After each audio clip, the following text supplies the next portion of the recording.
एक अब तो आन पड़ी है, अब तो आन पड़ी है। अकबर बादशाह को मजाक करने की आदत थी। एक दिन उन्होंने नगर के सेठों से कहा, आज से तुम लोगों को पहरेदारी करनी पड़ेगी। सुनकर सेठ घबरा गए और बीरबल के पास पहुंचकर अपनी फरियाद रखी। बीरबल ने उन्हें हिम्मत बंधाई। तुम सब अपनी पगड़ियों को पैर में और पायजामों को सिर पर लपेटकर रात्रि के समय में नगर में चिल्ला चिल्ला कर कहते फिरो, अब तो आन पड़ी है। उधर बादशाह भी भेष बदलकर नगर में गश्त लगाने निकले।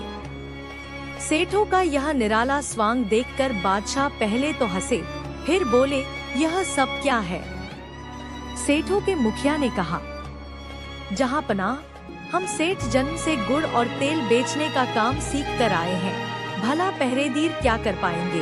अगर इतना ही जानते होते तो लोग हमें बनिया कहकर क्यों पुकारते? बादशाह अकबर बीरबल की चाल समझ गए और अपना हुक्म वापस ले लिया। आदमी एक रूप तीन, आदमी एक रूप तीन। एक बार बादशाह अकबर ने बीरबल से पूछा, क्या तुम हमें 3 तरह की खूबियाँ एक ही आदमी में दिखा सकते हो? जी हुजूर, पहली तोते की, दूसरी शेर की, तीसरी गधे की। परंतु आज नहीं, कल, बीरबल ने कहा। ठीक है, तुम्हें कल का समय दिया जाता है, बादशाह ने इजाजत देते हुए कहा। अगले दिन बीरबल एक व्यक्ति को पालकी में डालकर लाया और उसे पालकी से बाहर निकाला। फिर उस आदमी को शराब का एक पैक दिया। शराब पीकर वह आदमी डरकर बादशाह से विनती करने लगा, हुजूर, मुझे माफ कर दो, मैं एक बहुत गरीब आदमी हूँ। बीरबल ने बादशाह को बताया, यह तोते की बोली है। कुछ देर बाद उस आदमी को एक पैग और दिया तो वह नशे में बादशाह से बोला, अरे जाओ, तुम दिल्ली के बादशाह हो तो क्या, हम भी अपने घर के बादशाह हैं, हमें ज्यादा नखरे मत दिखाओ। बीरबल ने बताया, यह शेर की बोली है। कुछ देर बाद उस आदमी को एक पैग और दिया तो वह नशे में एक तरफ गिर गया और नशे में ऊटपटांग बड़बड़ाने लगा। बीरबल ने उसे एक लात लगाते हुए बादशाह से कहा, हुजूर, यह गधे की बोली है। बादशाह बहुत खुश हुए। उन्होंने बीरबल को बहुत सा इनाम दिया। ईश्वर अच्छा ही करता है। बीरबल एक ईमानदार तथा धर्म प्रिय व्यक्ति था।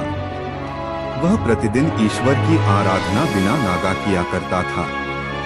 इससे उसे नैतिक व मानसिक बल प्राप्त होता था।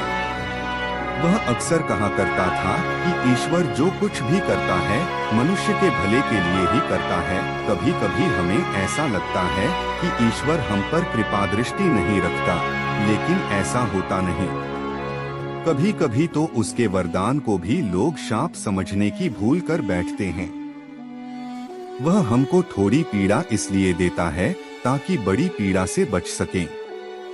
एक दरबारी को बीरबल की ऐसी बातें पसंद न आती थीं। एक दिन वही दरबारी दरबार में बीरबल को संबोधित करता हुआ बोला, देखो, ईश्वर ने मेरे साथ क्या किया। कल शाम को जब मैं जानवरों के लिए चारा काट रहा था तो अचानक मेरी छोटी उंगली कट गई। क्या अब भी तुम यही कहोगे कि ईश्वर ने मेरे लिए यह अच्छा किया है? कुछ देर चुप रहने के बाद बोला बीरबल, मेरा अब भी यही विश्वास है, क्योंकि ईश्वर जो कुछ भी करता है मनुष्य के भले के लिए ही करता है। सुनकर वह दरबारी नाराज हो गया कि मेरी तो उंगली कट गई और बीरबल को इसमें भी अच्छाई नजर आ रही है। मेरी पीड़ा तो जैसे कुछ भी नहीं। कुछ अन्य दरबारियों ने भी उसके सुर में सुर मिलाया।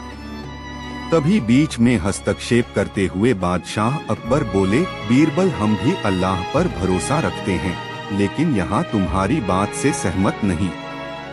इस दरबारी के मामले में ऐसी कोई बात नहीं दिखाई देती जिसके लिए उसकी तारीफ की जाए। बीरबल मुस्कुराता हुआ बोला, ठीक है जहां पनाह, समय ही बताएगा अब। बीरबल मुस्कुराता हुआ बोला, ठीक है जहां पनाह, समय ही बताएगा अब। 3 महीने बीत चुके थे। वह दरबारी जिसकी उंगली कट गई थी घने जंगल में शिकार खेलने निकला हुआ था। एक हिरन का पीछा करते वह भटककर आदिवासियों के हाथों में जा पड़ा। वे आदिवासी अपने देवता को प्रसन्न करने के लिए मानव बलि में विश्वास रखते थे। आठ वे उस दरबा पकड़कर मंदिर में ले गए बलि चढ़ाने के लिए। लेकिन पुजारी ने उसके शरीर का निरीक्षण किया तो हाथ की उंगली कंपाई। नहीं, इस आदमी की बलि नहीं दी जा सकती। मंदी पुजारी बोला, यदि 9 उंगलियों वाले इस आदमी को चढ़ा दिया गया तो हमारे देवता बजाय प्रसन्न होने के क्र हो जाएंगे। अधूरी बलि उन्हें पसंद नहीं। हमें महामारियों डी या सूखे का प्रकोप झेलना पड़ सकता है, इसलिए इसे है देना ही ठीक होगा। और उस दरबारी को मुक्त कर दिया गया। अगले दिन वह दरबारी दरबार में बीरबल के पास आकर रोने लगा। तभी बादशाह भी दरबार में आ पहुँचे और उस दरबारी को बीरबल के सामने रोता देखकर हैरान रह गए। तुम्हें क्या हुआ, रो क्यों रहे हो? अकबर ने सवाल किया। जवाब में उस दरबारी ने अपनी आपबीती विस्तार से कह सुनाई।